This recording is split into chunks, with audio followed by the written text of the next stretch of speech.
இந்திய வீதிகளை ஆண்ட மன்னன், அதுதான் அம்பாசடர். இந்தியாவோட மிக நீண்ட காலம் அரசும் மனசை வென்ற கார் எத்தனை தலைமுறையோ இதுல உட்கார்ந்து சென்றிருக்கும்.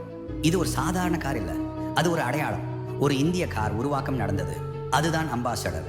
மாரிஸ் ஆக்ஸ்போர்ட் டப் என்ற இங்கிலாந்து காரை அடிப்படையாக வைத்து இதற்கேற்ப இந்தியாவுக்கு தகுந்த மாதிரி மாற்றங்களை கொண்டு வந்தாங்க. இதுவும் ஒரு சாதாரண கார் இல்ல, இது நம்ம நாட்டின் வளர்ச்சி பாதையில் அடியெடுத்து வைத்த முதல் அடி எனலாம். 1970, 80களில் அம்பாசடர் இந்திய வீதிகளை ஆளத் தொடங்கியது.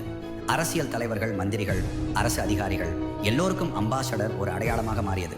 தெருவில் ஓடும் ஒவ்வொரு 10 கார்களில் 7 கார்களும் அம்பாசடர் தான். திருமண வீடுகளிலும் குடும்ப பயணங்களிலும் எல்லா முக்கிய தருணங்களிலும் இந்த கார் தான் முக்கியமான ஒன்று. அந்த காலத்துல ஒரு வீட்டில் அம்பாசடர் இருக்குன்னா அந்த குடும்பம் சமூகத்தில் ஒரு ரேஞ்சில் இருக்கும். ஆனா காலம் மாறி வந்தது. 19ஆம் நூற்றாண்டுகளில் மருதி 8 மாதிரி புதிய ஸ்மார்ட், எளிதாக ஓட்டக்கூடிய கார்கள் வந்த பிறகு அம்பாசடர்